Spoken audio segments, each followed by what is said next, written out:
friends. It's Wednesday, December 23rd. Happy holidays. I'm Daniella Suarez.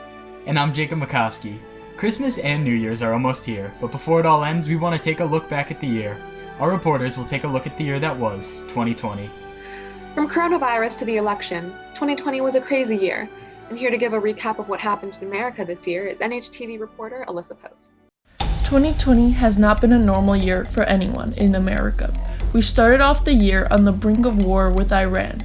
It all began when a United States drone strike targeted and killed Iranian Major General Qasem Soleimani, and the Iranians then retaliated by launching missile attacks against two U.S.-Iraqi military bases housing U.S. soldiers. This created heavy tensions between the two nations and had only been a week into the new year.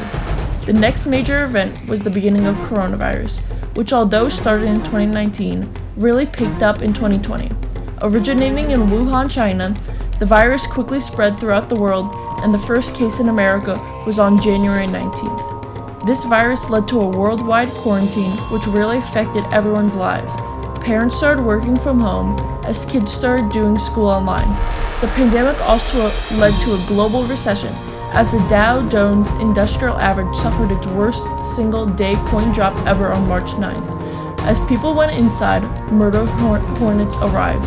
Measuring up to 2 inches, these insects could wipe out entire bee colonies within hours. They were spotted for the first time in America when they invaded Washington state. Although people quickly forgot about these bugs as the Black Lives Matter protests began. Even though Black Lives Matter has been around for a while, it really elevated after George Floyd was murdered by police back in May. His death sparked protests all around the world, and now the movement is dedicated to fighting racism and anti-Black violence. Another big issue this summer was the West Coast wildfires. Lightning strikes in August sparked a number of blazes, while warm temperatures and dry conditions fueled additional fires. Smoke from the fires were spread from west to east coast, and scientists say that the fires were the worst they have seen in that region in 18 years. As the West Coast burned, politics in D.C. heated up as the election was occurring in November.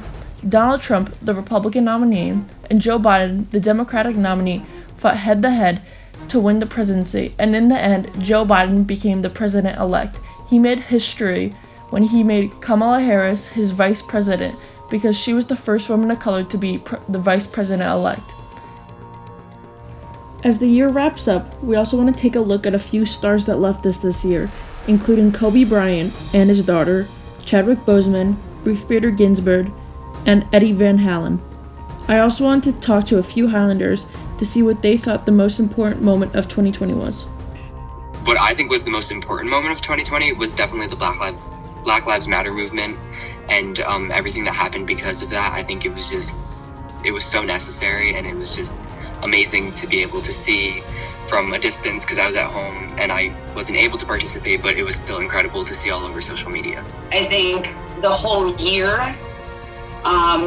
just in a nutshell, really, I think COVID had an effect on all these things. It had an effect on the election.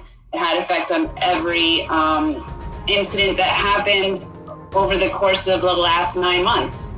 So I would have to say the most important moment in 2020 was probably the nights after the election, because everyone was talking about it and everyone was so worried about it. And I think in those times, we kind of united as a country, because even if we were hoping that the other person would win, we still kind of felt like the fear and like we understood each other's struggle. Hopefully 2021 won't be as insane as 2020. For NHTV, I'm Alyssa Post.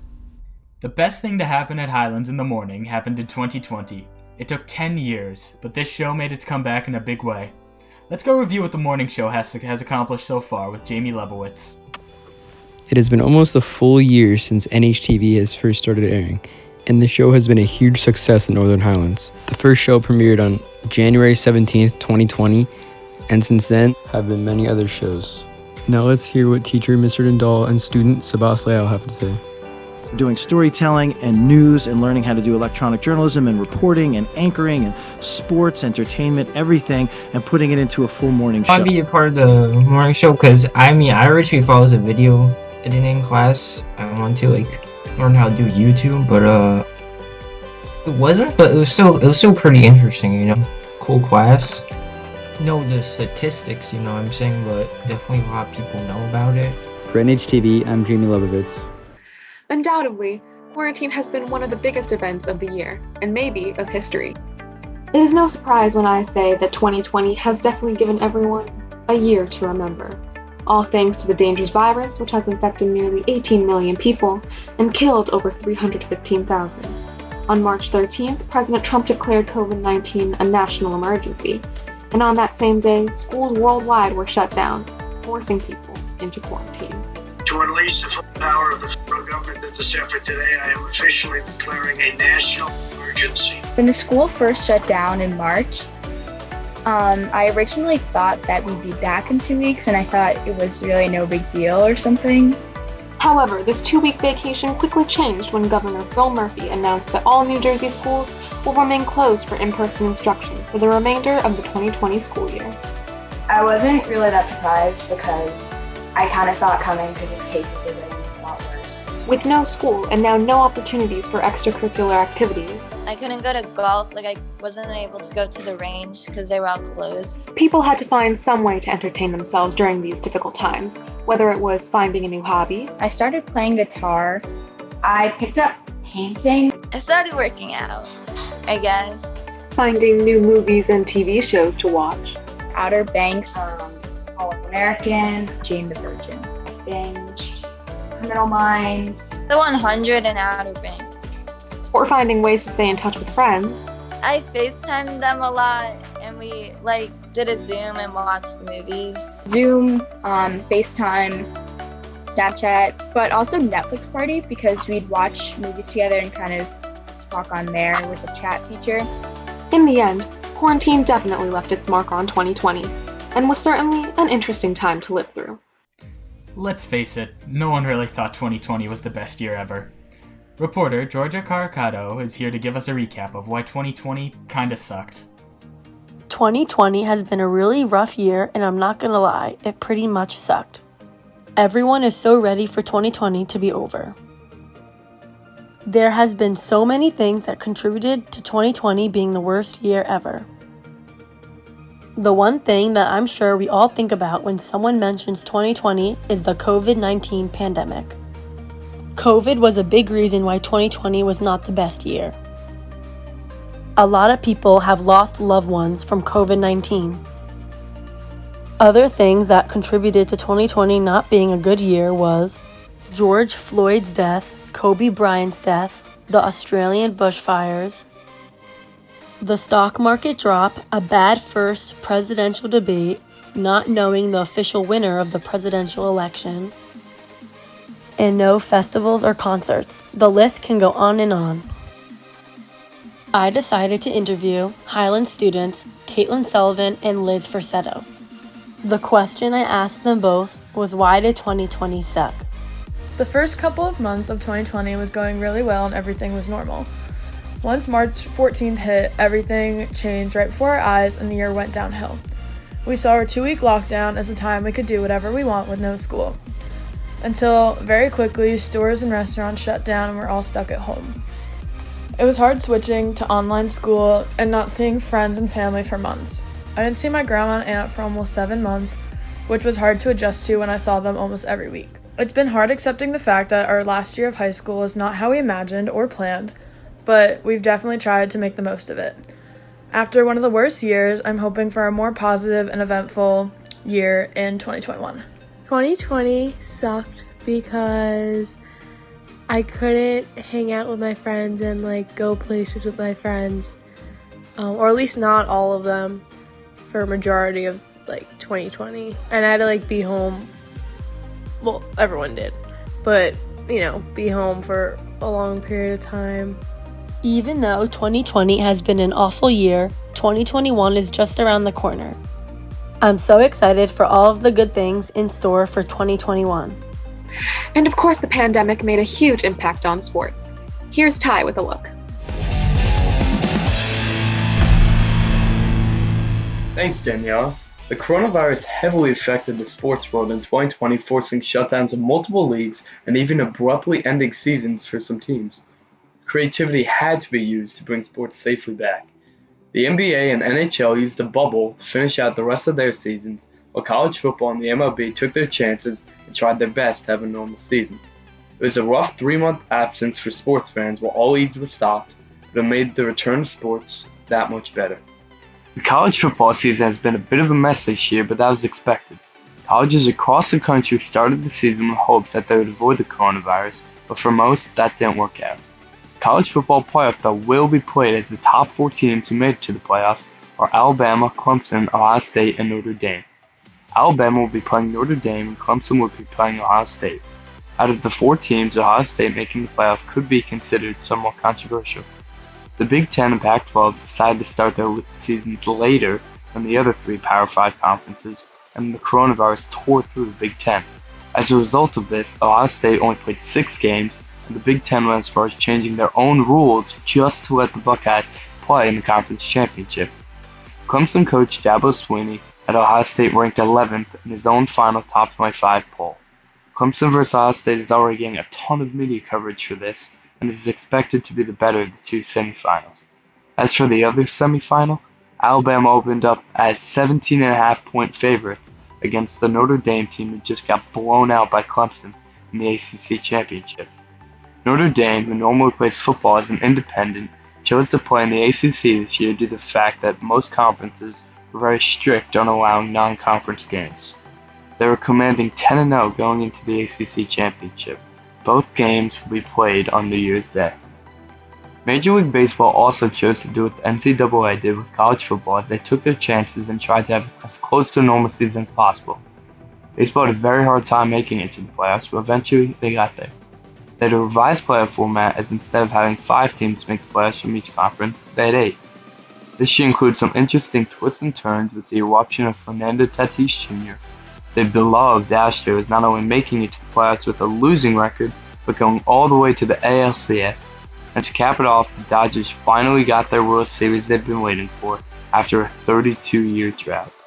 The MLB chose to play the playoffs in a semi-bubble as they realized based on the regular season it was too risky not to. The best of 5 division series and the best of 7 league championship series were played in bubbles. The NL games were played in Houston and Arlington, and the AL games were played in Los Angeles and San Diego. The NBA chose to go a different route and have their playoffs based inside a bubble located in Disney World in Orlando, Florida. The bubble consisted of 22 teams and changed the playoff format to offer a playing game to the 8 and 9 seeds. Since the Eastern Conference playoffs were pretty much set going into the bubble, there wasn't a playoff game. The West, however, ended up having a playoff game between the Portland Trail Blazers and the Memphis Grizzlies, with the Trailblazers advancing. The playoffs were as exciting as ever, with the Clippers being upset early and the Miami Heat making a run to the finals, only to fall short to the 2020 NBA champions, the Los Angeles Lakers. The Lakers had a very strong year all year and were predicted by most fans and analysts to win the finals, considering they had 2 of the best players in the league in Anthony Davis and LeBron James. Davis hit some big shots throughout the bubble, including a game winner against the Nuggets in the Western Conference Finals that turned the momentum around in favor of the Lakers. LeBron still looked strong in year 17 as he took more of a point guard role for the Lakers and commanded the floor while letting Davis do most of the dirty work. The duo is one of the most feared duos and are looking to defend their title in 2021. The NHL also had a bubble model going themselves as they carried out the Stanley Cup playoffs in Edmonton for Western Conference teams and Toronto for Eastern Conference teams. The playoffs were a fun one as they had a unique 24-team setup making the playoffs. During the playoffs, the Philadelphia Flyers rose up to be one of the best teams in the bubble, only to lose to the New York Islanders in the second round, and the Las Vegas Golden Knights are still searching for their first Stanley Cup final after losing in the Western Conference Final. The Tampa Bay Lightning took down the Bruins en route to the Stanley Cup Final, in which they knocked off the Dallas Stars to become Stanley Cup champions for only the second time in franchise history. Within the NHL bubble, there are 33,174 tests given, and not a single test came back positive. 2020 was a very memorable season for all sports, and a very unique one as well. Bubbles, viruses, and all-around chaos led to unforgettable seasons in all sports. Hopefully, this upcoming year, sports will return back to somewhat normal, and fans will be allowed back in stadiums in full capacity soon. Now, let's see if Ajay can top last week's performance with the weather. Ajay?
Thanks, Ty.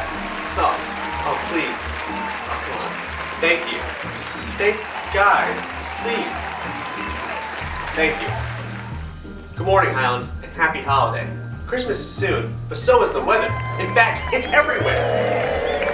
Whoa, you know who else is almost everywhere? Santa. I think he's here. I sure hope he has a gift for me.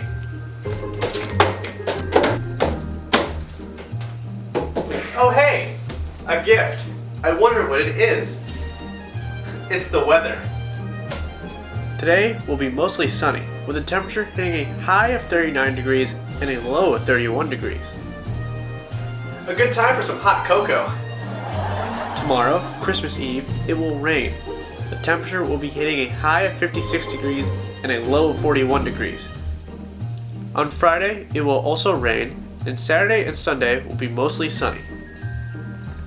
I'm Ajay Ahuwalia. This has been your very merry weather, and happy holidays. Still good.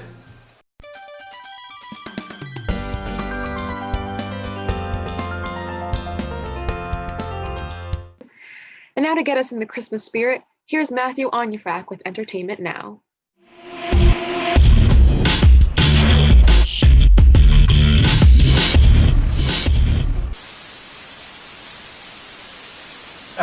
Sir. Oh, yeah, hey, you're on in one. Yeah, I know. Hey, before you go, do you know why the studio keeps hiring me back? The pay's great, don't get me wrong, but, me and Matsu, we kind of have a little history. I don't know if you've noticed. There was this whole thing with Tracy and the Golden Reels. I wouldn't worry about that. Matthew's the one who keeps asking for you back. He practically begged the studio to get you hired here. Oh. Okay. Yeah, you're on in one. Yeah. On in one. Ho ho, Highlands! Welcome back to Entertainment Now. We have a special, very special episode for you all tonight. Because it's Christmas, the prime time for watching movies. I'd like to welcome back my very own guest, Matt. Matt, how have you been this Christmas? I've been good. Hey, can we talk after this one? So, Matt, got any good Christmas movies to get us in the spirit? Christmas movies? Yep, that's what I asked you for. I'll be honest, I thought you lied again. I had this whole thing prepared for Kwanzaa. It was gonna be really good. Christmas movies, go! Well, there's Elf. Elf is a great movie. Will Ferrell does a great job. It's a bit on the corny side, but what Christmas movie isn't? It's a modern classic. Speaking of classics, It's a Wonderful Life, excellent movie. You cannot miss it if you love film. Nightmare Before Christmas is another... That's a Halloween movie. No, the whole movie's about Christmas. Buddy, the main character is literally a skeleton. Don't be stupid. It looks amazing. It has a great soundtrack. It sounds amazing. Great movie. Nightmare Before Christmas. A Christmas movie. Yep.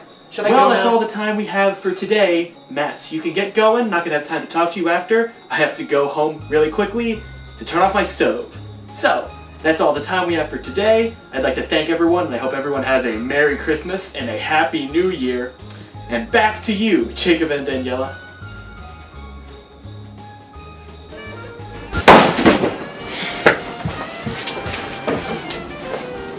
Is he okay? Is he okay? And that's our show for today. Thanks for joining us. We'll see you all in the new year with another show. Have a happy holidays and remember to stay safe. Morning Highlands.